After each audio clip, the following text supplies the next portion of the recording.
आइए हम अपनी नई कहानी की ओर चलते हैं और अपने सभी दोस्तों का स्वागत करते हैं अपनी कहानी का नाम है जैसे को तैसा। लोमड़ी के कारनामों से भरपूर हमने अनेक कहानियाँ पढ़ी हैं। लोमड़ी हमेशा कुछ न कुछ बुरा ही करने की सोचती है। एक बार लोमड़ी ने सारस को अपने घर भोज का निमंत्रण दिया। सारस ने खुशी खुशी लोमड़ी का निमंत्रण स्वीकार कर लिया। सारस ने मन ही मन एक विशेष प्रकार के भोज के सपने देखने आरंभ कर दिए। सारस सोच रहा था कि लोमड़ी सचमुच स्वादिष्ट भोजन उसके सामने परोसेगी।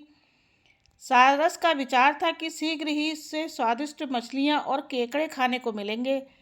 आखिर वह दिन आ ही गया जब सारस भोज के लिए लोमड़ी के घर गया। सारस को देखते ही लोमड़ी ने मुस्कुराते हुए कहा, आओ मित्र, सारस यहाँ पधारने के लिए तुम्हारा बहुत बहुत शुक्रिया। उसके बाद सारस को लोमड़ी एक चौड़े उथले बर्तन के पास ले गई जिसमें बहुत स्वादिष्ट सूप भरा हुआ था। सूप को देखते ही सारस के मुख में पानी भर गया। उसने थोड़ा सा सूप लेकर चोंच में भर लिया। फिर सारस ने चोंच को ऊपर करके सूप को गले से नीचे उतार लिया। तभी लोमड़ी ने भी सूप पीना शुरू कर दिया और सारा सूप समाप्त कर डाला। बेचारे सारस को थोड़ा सा ही सूप नसीब हुआ। लोमड़ी ने सारस को अपना रुमाल दिया ताकि वह अपनी चोंच साफ कर सके। लोमड़ी ने कहा, मित्र सारस, तुम्हें भोज का भरपूर आनंद मिला होगा। मुझे आशा है कि तुम्हें यह सूप अवश्य ही अच्छा लगा होगा।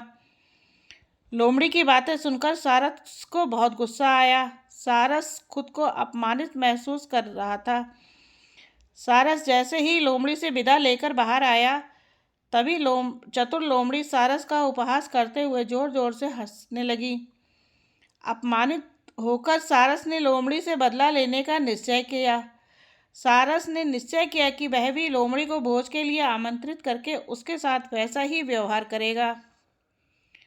सारस ने लोमड़ी के प्रति अपना क्रोध अपने मन में छिपा कर रखा। कुछ दिन बाद लोमड़ी से बोला, बहन लोमड़ी, तुम्हारे स्वादिष्ट भोजन के लिए बहुत बहुत धन्यवाद। रविवार रात को तुम्हारी मेरे घर दावत है। मैं तुम्हें भोज के लिए निमंत्रित करता हूँ। ठीक समय पर पधारने का कष्ट करना। लोमड़ी ने सारस को निमंत्रण खुशी खुशी स्वीकार कर लिया और निश्चित समय पर सारस के घर पहुँच गई।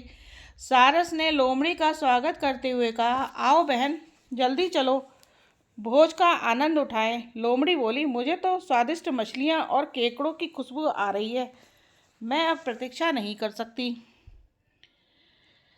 सारस लोमड़ी को एक सुराही नुमा लंबे बर्तन के पास ले गया जिसमें केकड़े और स्वादिष्ट मछलियां भरी हुई थीं। सारस ने सुराही नुमा बर्तन में अपनी चोंच डाली और एक केकड़ा अपनी चोंच में फंसाकर आनंद से खाने लगा।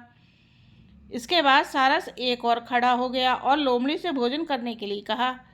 लोमड़ी ने सुराही नुमा बर्तन में अपना सिर घुसाने की बहुत कोशिश की, लेकिन बर्तन का मुंह इतना पतला था कि लोमड़ी भोजन में सफल न हो सकी। सारस ने पेट भरकर भोजन खाया। बेचारी लोमड़ी देखती ही रह गई और लोमड़ी गुस्से से पैर पटकती हुई अपने घर चली गई। सारस ने लोमड़ी का उपहास करते हुए कहा, लोमड़ी बहन, यह तो जैसे को तैसा था। इतना कहकर जोर जोर से हंसने लगा। इस कहानी से हमें यह शिक्षा मिलती है कि हमारे साथ जो जैसा व्यवहार करता है हमें उसके साथ वैसा ही व्यवहार करना चाहिए।